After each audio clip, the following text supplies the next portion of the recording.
Ladies and gentlemen, welcome to Locked On Seminoles. I hope you're having a great Tuesday, and I'd like to start off by saying thank you for making Locked On Seminoles your first listen every single day, 5 days a week. We are brought to you today by rockauto.com. Great selection, great prices, great people to deal with. You need car parts, go to rockauto.com. Even better person to deal with, I got Dave Weiss right across from me. Look, we're free across all platforms, so you're probably listening on podcast, Stitcher, Spotify. But if you're on YouTube, you can see I'm wearing the same lovely, I don't know what you call this, almost bluish North Troon Lululemon t-shirt. Because we're recording this again on Sunday night. And again, if you were on YouTube, you'd know that. So make sure you subscribe to our YouTube. It's fun, it's free, and we're friendly. So do it. Today we're going to talk about the upcoming matchup this weekend.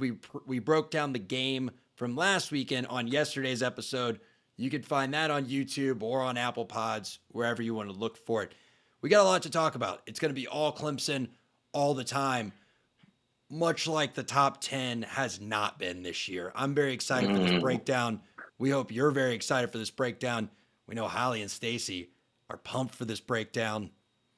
Not my best use of our Holly and Stacy, so I'll get another one later. But Dave, let's dive in. Let's talk Florida State at Death Valley.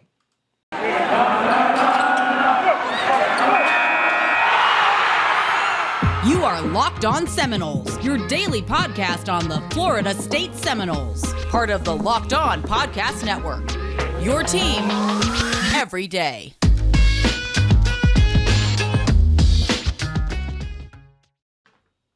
We can do a couple different things here. You know, typically in our breakdowns, we want to talk about when they have the ball, when we have the ball, and the other miscellaneous factors. I think that this is going to be a little more free form. I don't know if this will be our most organized discussion because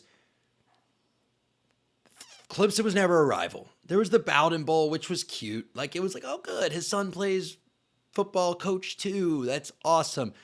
Oh, maybe he let him win a couple times so he wouldn't lose his job and would let him stay around. And then they had Dabo. Dorky, doofus Dabo.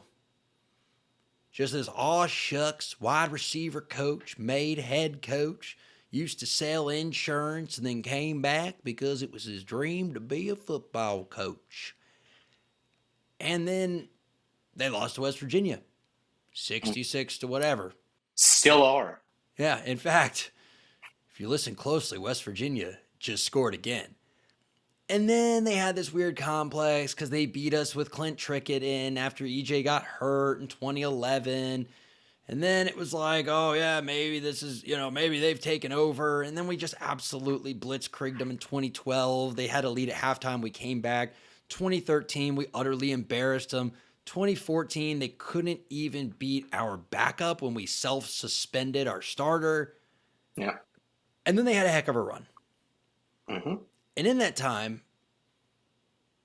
they've gone from being that other team that's just doing pretty well right now to a team I hate with a burning, fiery passion. And it's nothing to do with their fans. I'm sure y'all are great people. Every experience I've had, I've actually been to 3 Clemson games in Death Valley. I've always had a pleasant experience. It's no NC State. It's not NC State. My little brother in my fraternity is actually from Clemson, South Carolina. It's more just Dabo Swinney and the culture he's created, because there's a difference between old Clemson fans and new Clemson fans. Like when I was up there in college, we'd do a joint fraternity tailgate. Those kids were awful. They'd pour beer on us. They'd throw things. They'd try to fight us. It was just stupid. And then that attitude, that culture, right, is permeated through their fan base to where it's just this arrogance that was really unprecedented, because we've been great before. Really great. I mean, Nick Saban couldn't even get half of our record of consecutive top 5 finishes. The great Nick Saban couldn't get half of it. Maybe got 8, whatever. But we had 14. We've won national championships in the early 90s. We did it in the late 90s. We've done it in the teens. We've won, throughout the time. We've won it as an independent. We've had a Heisman Trophy winner. We joined the ACC and dominated the conference for 15, 16 years before Clemson came around. My point is, it's old money versus new money. And now it's so cool, I guess. I don't know if cool is the right word, but it is so cathartic and so gratifying to see those chickens coming home to roost for Clemson. Yeah. And they don't know what to make of it. Because again, like we said on yesterday's episode, they've never ever been good before. They have like one championship, and it was back in the 1980 or the mid 80s, something like that. Who cares? So if Dabo's not the guy anymore, they don't have anything to look back on. They can't say, oh, well, we'll find another Bobby or another Jimbo. All they've ever had is Dabo, and there aren't a lot of insurance salesmen turned wide receivers coached out there. Yeah. There might be, but not many in the NCAA. Yeah. So Clemson has been a boogeyman for the last several years. And like you said, it kind of came out of nowhere. People forget. If you're new-ish to college football even, you may not remember what the word Clemsoning is. Clemsoning is a real thing. There was like an advisory system created of like different flag colors for the threat level of Clemson. And it's where Clemson would play in a football game where it was either important or they were expected to win, and they would just fall flat. And it happened so frequently that Clemson couldn't really be taken seriously. I don't know that it's related, but Clemson has been as up as they could possibly be, while Florida State has been as down as they've ever been. I think I'd rather it have been that way than Clemson being really, really good when we're really, really good, because this is supposed to be an easy conference for Florida State. And if Clemson is on the way back down and Florida State is on the way back up, that leads me to believe Florida State will have a much easier time reclaiming this conference, which is where it should be. Yeah, and we'll talk about that in a moment of what's really at stake here. I think I wanted to set the table of why is there so much Clemson hate? And now that y'all understand that, let's do it this way. Let's dive into what's at stake in this game and really what it means for the fans. Obviously, it maybe means another W in the score sheet. But why is this game so critical? Because again, if you're a newer fan, maybe you're looking at this, or maybe if you're just a fan that has, I don't know, better things to do during the week, like make a living, you're kind of like, okay, but Clemson's down. Why is it such a big deal if we beat them? We'll give you that answer. But first, I got to tell y'all about Prize Picks. Prize Picks is my new favorite thing. I'm retired from gambling, but I like the daily fantasy model. I think it's a fun way to do fantasy. You don't have to worry about it all year. They took that fantasy model and they made a new kind of daily fantasy.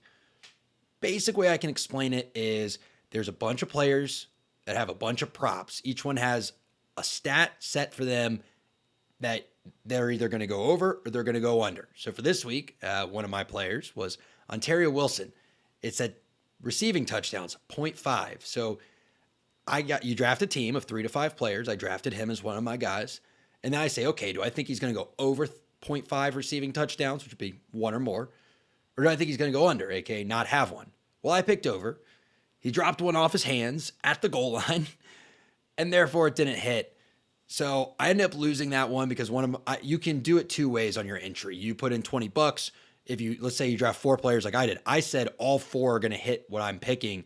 And then I think my 20 was going to win me 100. Or you could say 3 out of 4 are going to hit. And then, you might win like 60. So I'm an all-in kind of guy. If I had done 3 out of 4, I would have won. But hey, no shame in my game. I like to send it. So Prize Picks, it's a lot of fun. New spin on daily fantasy. Download the app and use promo code LOCKEDON. They'll match that first entry you make up to $100. It's free money. Use it. And then when you're done with that, go over to our title sponsors website, rockauto.com. Rock Auto is great. They're one of the best partners we have. They have a wonderful selection, super easy to navigate. I hate going to stores these days because I'm a millennial, and when I was in college, they came out with Amazon, and that's just how my life works. But you can't get everything off Amazon. Sometimes you need to go to an actual expert. Rock Auto is that. So you get the expertise and the selection of a big chain auto parts store without the hassle of having to go down there and without the possibility of them being completely out of stock. And you get a great price on top of it. So go to rockauto.com. Tell them Locked On sent you. So, Dave, we're talking about what's at stake here. And I think that pretty simply, it's the perception of, can Florida State win another national championship? And here's why I say that. I don't think we're going to win a national championship this year. Everyone knows that. We're not. I don't think we're going to win one next year. I think everyone knows that. But the reality is, whether it's this playoff system or it's whatever expanded playoff system they come up with next, if you're in the ACC, you have to win your conference to play in the playoffs. Plain and simple. We're not going to get 2 teams. Sure as heck not going to get 3. And they may go to an expanded system where you have to win your conference to go to the playoff or get an at-large bid, which again, we're not going to get. So when we look at the ACC, there's one team that's going to stop us from winning it on a perennial basis. That's Clemson. Yeah. And it's felt like there is this, what would you say? Trench? Is trench deep enough? I'm saying trench like the Marianas Trench between where we are as a program and where they are. So it's kind of been this, how are we ever going to get relevant again? Because that's how good we have to get. So beating them this year would not just be beating Clemson for all the stuff I talked about at the beginning of the episode and getting revenge for all of that, putting their smug fan base, the newer ones, not you older ones who used to give me food at the tailgates, you're cool, in their place, making Dabo probably cry, I hope. I don't know how he'd react, but it hopefully wouldn't be with another weird hickory dickory dock TikTok video that makes me literally, my neck cringes and my skin crawls when I think about how awful that video was. But it would be proof that Clemson's absolute stranglehold on ACC hegemony is over. Because we'll now have on paper, hey, look, yeah, this may be a down year for them, but it stands to reason they'll have more down years. And if we can capitalize on this one, if you, Mr. 4-star recruit, come play for us, we'll capitalize on the next one too. Yeah. And then there's a visible path, maybe not in the next year or 2, but eventually to a national championship. So I think this is an extremely important game from that perspective. Yeah, we talked about it. I think I said in the group chat, I can't overstate the importance of this game. And I just want to make clear, if we lose this game, that's what was expected, right? I mean, of course, everyone thought we were going to lose to Clemson, not just at the beginning of the year, but I think a lot of people still now think that. If we were to win this game, though, I think it makes a lot of people feel like we're a little bit closer, not just than we thought last week or the week before or 3 weeks ago, than at the beginning of the year we expected. Because when we talked about the least likely games we're going to win before the year, Clemson was numero uno. And despite the fact that they're down, they have been the flag bearer, the torch bearer for this conference and nationally for the better part of a decade now. Not quite, but over 5 years. They've played in every playoff there's been. Right. Look, we hate Clemson. You can't take that away from them. And you also can't say just because they're having a down year, you're beating a kid. Every kid on this team, because no one's eligibility expired last year, has played in at least one playoff, except the true freshmen. Yeah, it's ridiculous. And the seniors on this team played for 4. The seniors on this team played in 4. Clemson's roster is loaded with blue chip recruits. We don't directly face off against them in everyone we recruit, but you mentioned this. It is important for recruiting. Showing that we can beat a team that has been on top nationally for that long shows recruits that this staff, I'm not going to proclaim this staff, Mike Norvell, the next Bobby Bowden or anything, or even Jimbo Fisher, but it shows them that we don't have the wrong guy. Even if we don't necessarily have the right guy long term, we definitely don't have the wrong guy. And he has us headed in the right direction, that these blue chip recruits that we need to get back there will want to play for. I agree. And I think you touched on something really important, Dave. We're supposed to lose this game. At the beginning of the year, we were supposed to lose this game by 40 points. Exactly. So there's no downside here. If we win this game, it's all upside, right? Like you lose, okay, you're supposed to lose. You win, all the things we just said come into play. You just beat the Clemson Tigers, and it's a huge deal, both for recruits, both for the program. I can say this as a fan and as a booster. I would love to see us beat Clemson. I really can't describe it any other way than that. And I know I'm not the only person that feels that way. And I had a conversation with a few people over the weekend who write much bigger checks than I do. I know they feel that way. So this is going to be a critical game for us if we win. And if we lose, it's not the end of the world because it's This still Clemson. And This that's may how it's be an supposed to be. unpopular. This may be an unpopular opinion. I would rather beat them than anyone left on our schedule, Florida and Miami included. Florida and Miami have not been a true threat for a national championship for a long, long time. Miami's further away than we are, according to not just me. Herb Street said it. Plenty of people have said it. It's the truth. Beating Clemson would make me feel like we're a lot closer and headed on the right track than beating anybody else on this rest of the schedule would. Yeah, I agree with that and disagree. I think if I had to pick one, I'm now swayed. I'd pick Miami. Florida. But Oh.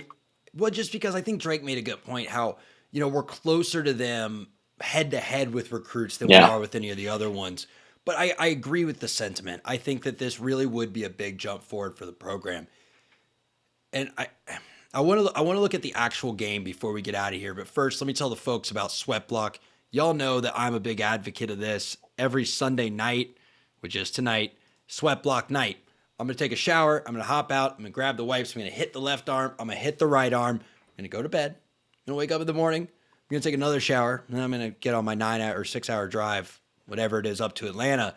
And it'll keep me nice and dry all week. Sweat Block can keep you nice and dry too. They've got the wipes that you do once a week. They've got deodorant.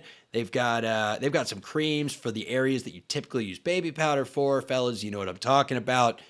It's a wonderful product. If you're like me, if you're a big, sweaty, testosterone-filled dude, go get some Sweat Block. Sweatblock.com, Amazon.com, or even in person in your CVS if you feel like seeing people while you do your shopping.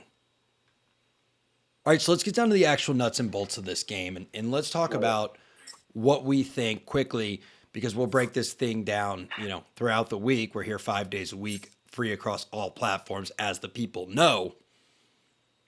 What's the thing you think that we are best positioned to exploit about this Clemson team? It's not going to Be exploiting their defense, in my opinion. They haven't looked good, but Clemson's defense is good. No matter where you look, what category you look in, they're a top 10 overall defense. That hasn't gone anywhere. Without, is it Brian Bresee, that 5-star interior D lineman they have? They've they haven't been I'm bad with names. You know that. Come on. right. He was the number 1 overall recruit in the country. They're missing him, and that's been a big loss, and it affected them against Pitt. They talked about it on the broadcast. We don't have a Kenny Pickett, that quarterback, who can just dissect that defense like he did. A good defense that he made look just silly a lot of the time. So if we're going to exploit anything, it's got to be our defense stepping up.